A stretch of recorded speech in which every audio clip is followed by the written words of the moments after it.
It was 5 years into the 20th century, and the city of the Big Shoulders was already an industrial giant and growing. Its people were a perfect example of the American melting pot, arriving from all corners of the world with a wide variety of skills and talents, but a common belief that hard work and better ideas made all things possible. In 1871, they had designed and built the world's first metal frame skyscraper.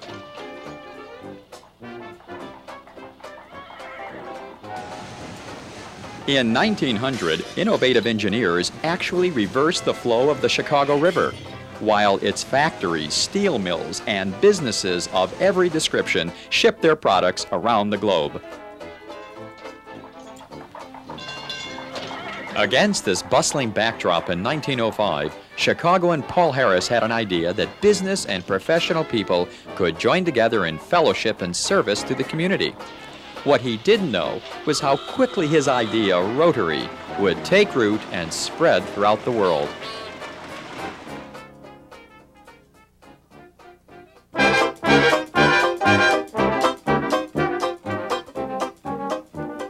Rotary One Chicago, the world's first service club, is proud to share with you the earliest and only film taken of Paul Harris and the boys of 1905. It was shot in the 20s, rescued from the Rotary One archives, and restored by Rotarians. By the 1920s, Rotary was well established throughout North America, and Rotarians delighted, as they do today, in visiting the founding club, Rotary One Chicago. It was only natural that Scarsdale, New York Rotarian Charles Chick Sale, one of the most famous comic performers of the time, should head straight for the Chicago Club's headquarters in the Sherman Hotel. The Sherman House was one of Chicago's best-known hotels. It was the home of Rotary One for 61 years, and when it closed, Rotary One was the last to move its office from the famous hotel.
Charles A. Schmidt was born in Neustadt, Germany, and became Assistant Secretary of the Rotary Club of Chicago in 1922.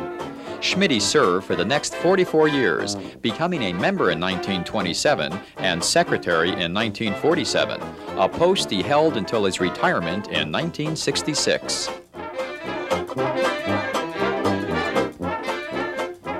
The 1918 influenza epidemic forced the club to shut down for 3 weeks, resulting in the creation of the Rotary Roundtable tradition.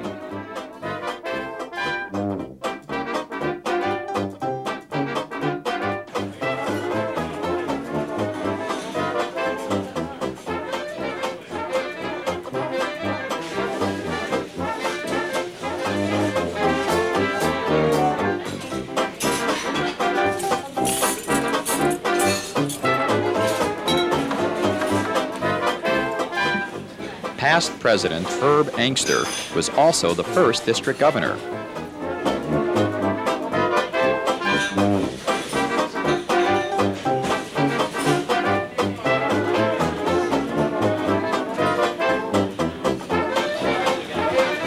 From the very early days of Rotary, social events offered many opportunities to meet not only fellow Rotarians, but their families as well. Regular weekly luncheons featured prominent speakers and entertainers, including the world-renowned John Philip Sousa and his band of 200 Blue Jackets. Early Rotarians enjoyed dinner and theater parties, athletic outings like golf, bowling, or tennis, and Chicago's weather permitting, good old-fashioned picnics in the park. Through world wars and other history-changing events, the boys of 1905 always found ways to focus on the positive and the good in mankind. Every event, from the ending of a war to the changing of a season, was an opportunity to promote fellowship. Every idea was worth hearing, and many of them are working just fine to this very day.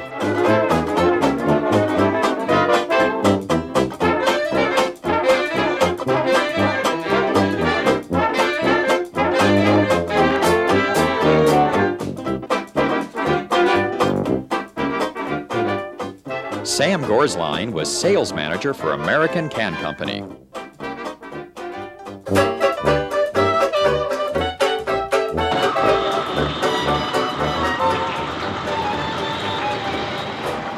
Paul Harris was an attorney, but his adventurous spirit saw him through many other experiences.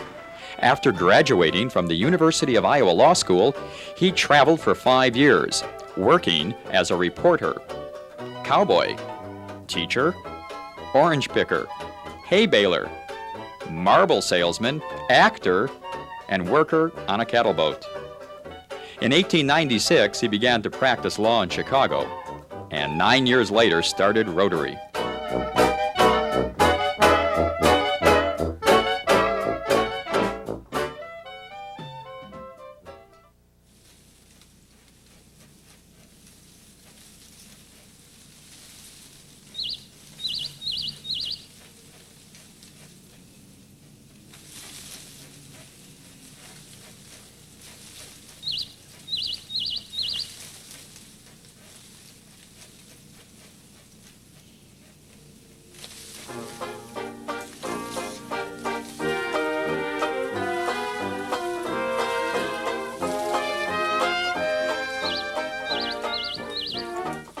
Jean Harris had come to Chicago in 1904 from Scotland with her parents, brothers, and sisters.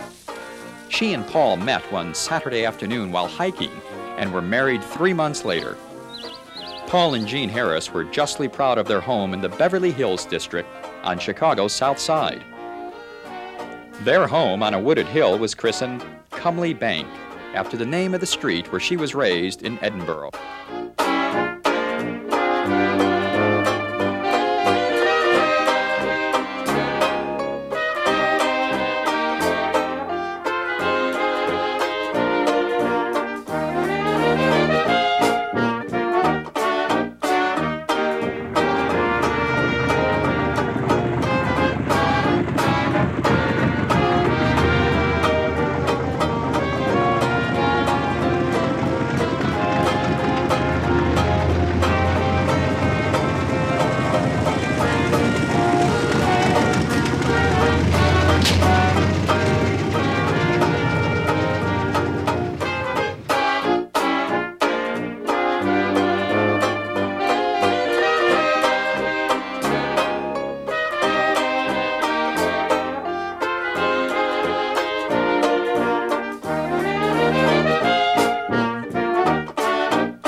Early Rotarian Charles Schneider was president of the Charles Schneider Floral Company, and like many of the founding members, was approaching retirement age.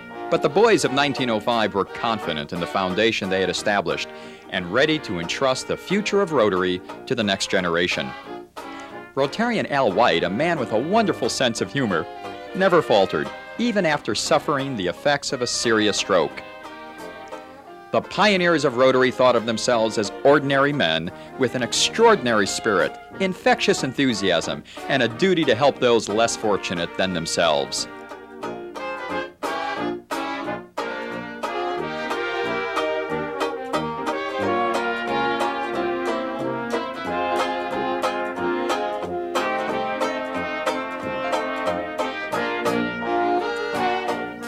Legendary Chicago urban planner and architect Daniel H. Burnham said, "Make no little plans."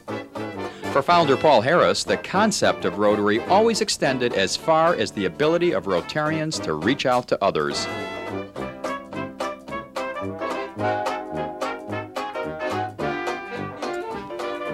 Chess Perry, the first and only national and international secretary, originated the name badge and presided over the first Rotary Convention in 1910. Co-founder Harry Ruggles of the Harry Ruggles Printing Company started the luncheon singing tradition in 1905, leading Rotarians with his baton as they belted out such standards as the Stein Song. Sylvester Sheely, the first president of the Chicago Club, was a successful coal dealer and responsible for organizing many charitable programs. William Jensen, the first secretary of any Rotary Club, was in the real estate business.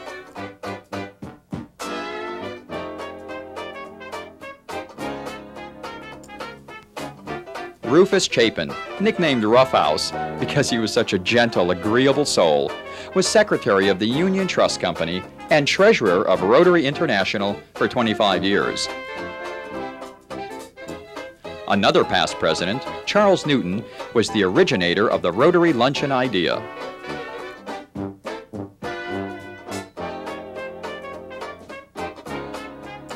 Monty Bear of the M.M. Bear Company, which did steel and copper plate engraving, was the designer and creator of the first rotary wheel, the emblem of Rotary.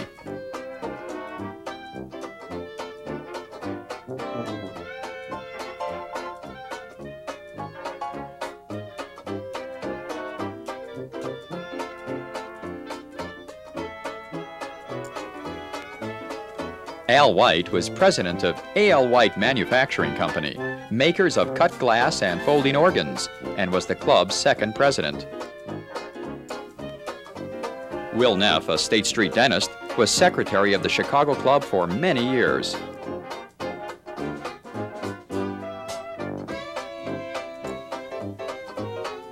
Clark Hawley, an eye, ear, nose, and throat doctor, was the Rotarian who started the club's charity service idea in 1907 with the purchase of a horse for a country doctor. John Sullivan owned a painting and decorating business.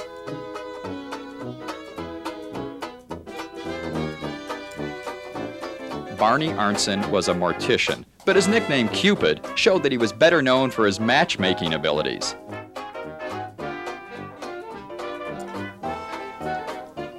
Bob Fletcher, an architect, devoted much of his free time supporting the growth of public libraries.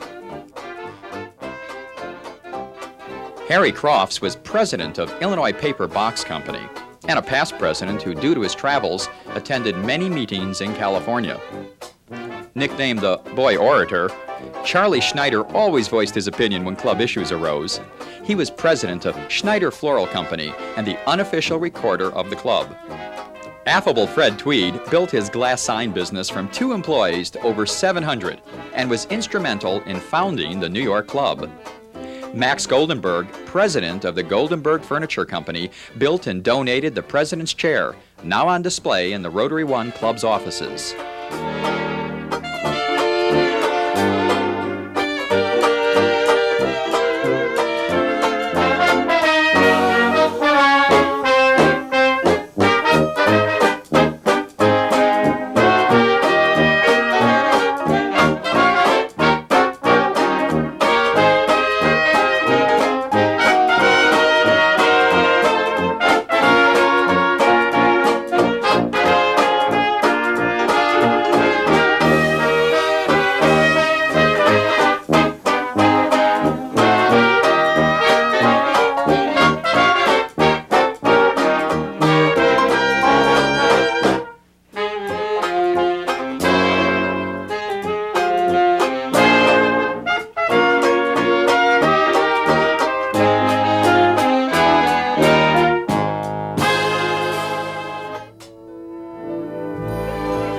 Today, Rotarians of every race and creed gather in over 150 countries around the world to carry on the fellowship and tradition of service established by the boys of 1905. The warm and generous spirit that reverberated across the banquet room of the Sherman Hotel so many years ago echoes today in the laughter and smiles of millions who benefit from the charitable programs of Rotarians in every corner of the globe.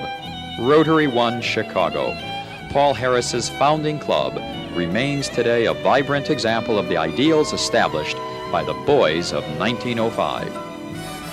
Its Tuesday luncheons, just a few blocks from the original Sherman Hotel, feature prominent speakers and warmly welcome visiting Rotarians from clubs all around the world. The Gyrator has also come a long way, but is still written by Rotarians and still reports on the many charitable Rotary One events that carry on the work of the founding members.